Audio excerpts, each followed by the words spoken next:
जय जय शङ्कर हर हर शङ्कर जय जय शङ्कर हर हर शङ्कर जय जय शङ्कर हर हर शङ्कर जय जय शङ्कर हर சௌந்தர்ய லஹரி தெய்வத்தின் குரல் 6ஆம் பாகம்.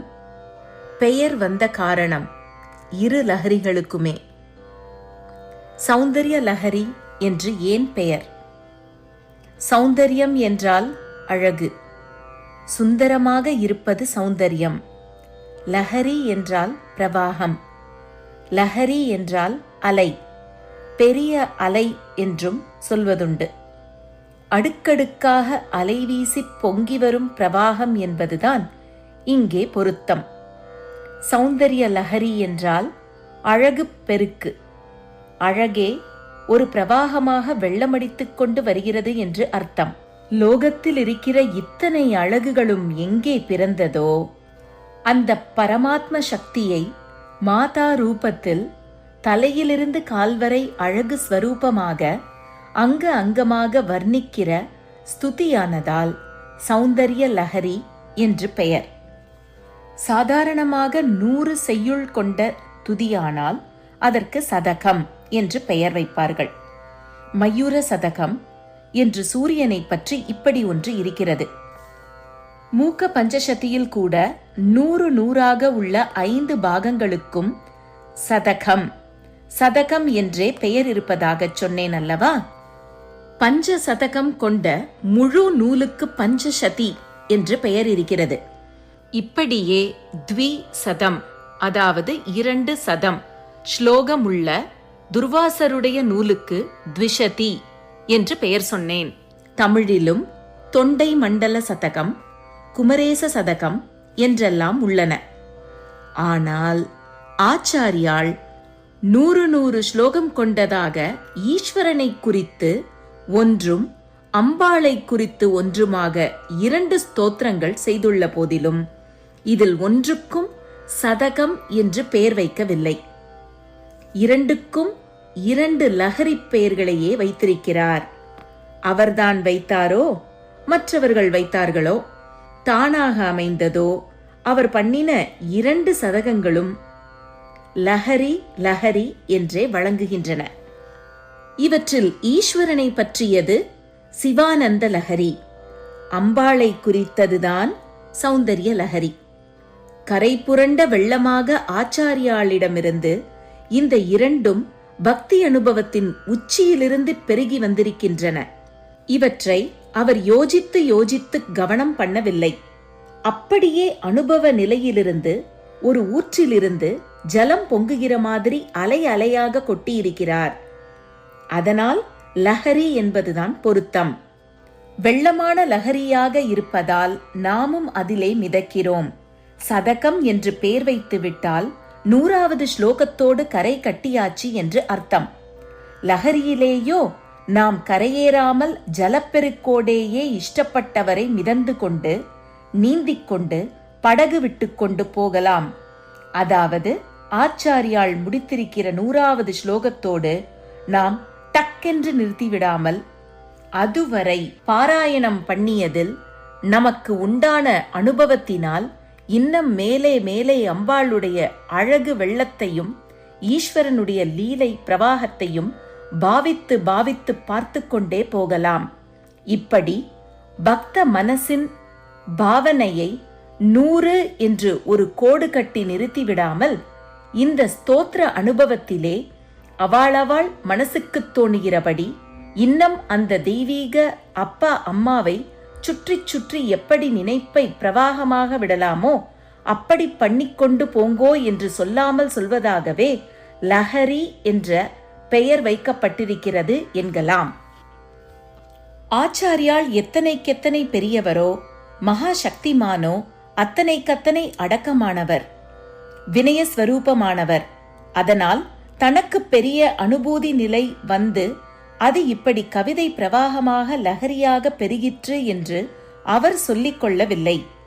ஆனாலும் இந்த 2 ஸ்துதிகளின் தலைப்பான சிவானந்த லஹரி, சௌந்தர்ய லஹரி என்ற பெயர்கள் அந்த ஸ்துதிகளிலேயே அவருடைய சாக்ஷாத் வாக்கில் வந்திருக்கிறது. இது ஒரு பெரிய சிறப்பு. வேறெந்த நூல் பெயரும் இப்படி நூலுக்குள்ளேயே வந்திருப்பதாக தெரியவில்லை. பஜகோவிந்த ஸ்தோத்திரத்துக்கும் அதன் ஆரம்ப வார்த்தையை வைத்துத்தானே பெயர் இருக்கிறது என்று கேட்டால், வாஸ்தவத்தில் அந்த ஸ்தோத்திரத்திற்கு பஜகோவிந்தம் என்று பெயரில்லை. மோக முத்கரம் என்பதே அதன் டைட்டில். முத்கரம் என்றால் சம்மட்டி, மோகத்தை பிளக்கும் சம்மட்டி மோக முத்கரம். ஆனால் அந்த ஸ்தோத்திரத்தை ஒரு பல்லவியும் அதற்கு அநேக சரணங்களும் சேர்ந்து அமைந்த ஒரு கீர்த்தனத்தை பாடுவது போல ஒவ்வொரு ஸ்லோகத்தை முடித்தவுடனும் பஜகோவிந்தம் பஜகோவிந்தம் பஜகோவிந்தம் மூடமதே என்று திருப்புவது வழக்கமாயிருப்பதால் பஜகோவிந்த சப்தமே அதற்கு அடையாளமாகி அதையே ஸ்தோத்திர தலைப்பாக ஜனங்கள் சொல்ல ஆரம்பித்து விட்டார்கள். 2 லஹரி ஸ்துதிகளில்தான் உள்ளே வரும் வார்த்தையே தலைப்பாய் இருப்பது. ஆச்சாரியாள் வாக்கினால் உள்ளே ஸ்லோகத்தில் வந்த சிவானந்த லஹரி, சௌந்தர்ய லஹரி என்ற வார்த்தைகளேதான் அப்புறம் முழு ஸ்தோத்திரத்துக்கும் டைட்டிலாகி இருக்கிறது. இந்த வார்த்தைகளை அவர் எந்த சந்தர்ப்பத்தில் சொல்கிறார் என்று பார்க்கலாம். முதலில் சிவானந்த லஹரியை பார்க்கலாம். சௌந்தர்ய லஹரி 100 ஸ்லோகங்களில் கூட முதலாவது சிவசக்தியா யுக்தோ என்று சிவன் பெயரில்தான் ஆரம்பிக்கிறது. உள்ளுக்குள்ளேயும் சிவ மகிமைகளை சரஸ்வதி பாடி கேட்பதிலேயே அம்பாளுக்கு பரம சந்தோஷம் என்று, அதாவது 66வது ஸ்லோகத்தில் வருகிறது. அதனால் சிவானந்த லஹரியை முதலில் பார்ப்பதுதான் அம்பாளுக்கே பிரீத்தியாய் இருக்கும். சிவானந்த லஹரி என்றால் சிவனை அல்லது சிவத்தை அனுபவிப்பதன் ஆனந்த வெள்ளம் என்று அர்த்தம். காமதகனம், காலசம்ஹாரம், திரிபுர சம்ஹாரம், தாருகாவனத்தில் பிக்ஷாடனம், பார்வதி கல்யாணம், கைலாச தர்சனம், நடராஜ தாண்டவம், அடிமுடி தேட நின்றது, கிராதனாக அதாவது வேடனாக வந்தது முதலான லீலைகளை பண்ணின பரமேஸ்வரனின் அனந்த குணங்களையும் மகிமைகளையும் அருளையும் சக்தியையும் அனுபவிப்பதே சிவன் என்ற மூர்த்தியை அனுபவிக்கிற ஆனந்த வெள்ளத்தை தருகிறது. அதே சிவனை அமூர்த்தமாக உள்ளுக்குள்ளே அனுபவித்துக் கொள்ளும் போது அவனுக்கும் சிவம் என்று பெயர். மாண்டூக்கிய உபனிஷத்தில் சொல்லியிருக்கிறபடி விழிப்பு, கணா, தூக்கம் இவற்றை தாண்டி ஆத்மா ஏகமானதே என்கிற அறிவால் அறியத்தக்கவனாக பிரபஞ்சங்கள் லயிக்கிற துரிய சாந்த நிலையில் அத்வைத்தமாக சிவனை அனுபவிக்கிற போது அவனே சிவம் ஆகிறான். இப்படி இருவகைப்பட்ட சிவனை குறித்த லீலானந்தம், சிவத்தை குறித்த ஆத்மானந்தம் இரண்டையும் வெள்ளமாக பெருக்குவதால் சிவானந்த லஹரிக்கு அந்த பெயர் ரொம்ப பொருந்துகிறது. ஆச்சாரியால் எந்த சந்தர்ப்பத்தில் சிவானந்த லஹரி என்னும் இந்த சொற்றொடரை பிரயோகிக்கிறார் என்றால், ஆரம்ப ஸ்லோகமாக முதலில் பார்வதி பரமேஸ்வரால் சேர்ந்திருக்கிற திருக்கோலத்தை சொல்லி நமஸ்காரம் பண்ணுகிறார். அதுதான் சம்பிரதாயம். சாம்ப மூர்த்தி, சாம்ப சிவன் என்பதாக அம்பாளோடு கூடினவனாகவே, ச பிளஸ் அம்ப சாம்ப, அம்பாளோடு சேர்ந்த என்று அர்த்தம். அப்படித்தான் ஈஸ்வரனை எப்போதும் சொல்லியிருக்கிறது. அதனால் முதலில் சிவ சக்தி ஜோடியாகச் சொன்னார். அடுத்த ஸ்லோகத்திலேயே சிவானந்த லஹரி என்ற பதத்தை பிரயோகித்திருக்கிறார். வசந்தீமச்சேதோ ஹ்ரத புவி சிவானந்த லஹரி என்று இந்த 2ஆம் ஸ்லோகம் முடிகிறது. இதில் என்ன சொல்கிறார்? பரமேஸ்வர சம்பந்தமான பக்தியால் ஏற்படுகிற ஆனந்த பிரவாகம் எந்த உற்பத்தி ஸ்தானத்திலிருந்து பொங்கி வந்து தானோடும் வழியிலே என்னென்ன செய்து எந்த சங்கமஸ்தானத்தில் முடிகிறது என்பதை சொல்கிறார். பரமேஸ்வரனுடைய லீலா சரிதங்களிலிருந்து இந்த ஆனந்தம் சரித்தாக நதியாக உற்பத்தியாகிறதாம். ஒரு ஆறு வருகிற வழியில் தூசி கீசிகளை அடக்கிக் கொண்டு வருவது போல் இந்த சிவானந்த ஆறு பாபம் என்கிற தூசியை அடக்கிக் கொண்டு ஓடுகிறதாம். தூசியை அடக்குகிறதோடு ஜனங்களுக்கெல்லாம் தாப நிவிருத்தியாக ஜில்லென்று குடிக்கவும் குளிக்கவும் பயிர் பச்சைகளை வளர்க்கவும் ஆறுதானே உதவுகிறது. அது மாதிரி இந்த சிவானந்த நதியும் பாவத்தை போக்குவதோடு தாபத்தை, தொண்டை வயிறுடைய தாபத்தை அல்ல, சம்சார தாபத்தையே போக்கிக் கொண்டு ஓடி வருகிறது. அப்புறம் கவடு கவடாக விட்டுக்கொண்டு வெளி விஷயங்களை அறிகிற புத்தியின் அத்தனை வழிகளையும் டெல்டாவாக பண்ணிக்கொண்டு உள்ளே பிரவேசித்து அப்படியே என் சித்தம் என்கிற மடுவில் வந்து சங்கமித்து விடுகிறது என்கிறார். ஆறு என்றால் ஒரு இடத்தில் சங்கமிக்கத்தானே வேண்டும். அநேகமாக நதிகள் சமுத்திரத்திலேதான் கலக்கும் என்றாலும் சிலது, அதாவது சில ஆறுகள் ஏதாவது ஒரு ஏரியில் போய் சேர்ந்து விடுவதும் உண்டு. புழலேரியில் கூட இப்படி சிற்றாறுகளும் கால்வாய்களும் விழுந்து முடிகின்றன. ஒரு நதி சமுத்திரத்திலே விழுந்துவிட்ட பின் அது பாசனத்துக்கோ குடிப்பதற்கோ பிரயோஜனம் இல்லை. ஆனால் ஏரியில் முடிந்தாலோ எப்போதும் லோகத்துக்கு பயனாகிறது. ஆச்சாரியாளுக்கு கிடைத்த சிவானந்த வெள்ளம் ஸ்லோக ரூபமாக என்றென்றும் லோகத்துக்கு பிரயோஜனமாகிறதோ இல்லையோ, இதை இப்படி அப்பட்டமாகச் சொன்னால் அகம்பாவமாயிருக்கும் என்பதால் வியங்கியமாக சொல்கிற மாதிரி என் சித்தமென்ற ஏரியில் வந்து சிவானந்த லஹரி தேங்கிவிட்டது என்கிறார். மச்சேதோ ஹ்ரத என்றால் என் சித்தமென்ற ஏரி என்று அர்த்தம். சிவ சரித்திரத்தால் உண்டான நதியான லீலானந்தம் பக்தரின் சித்தத்தில் சங்கமித்து தேங்கி சாந்தமான ஆத்மானந்தமாகிறது.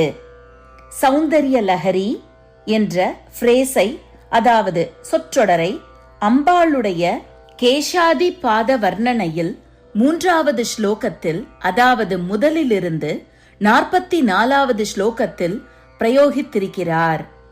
43 முக்கோணம் கொண்டது ஸ்ரீசக்கரம் என்று பொதுவாகச் சொன்னாலும் அதன் நடுப்புள்ளியான பிந்துவும் கோணம் என்ற அபிப்பிராயத்தில் மொத்தம் 44 கோணம் என்று குறிப்பிடுவதும் உண்டு.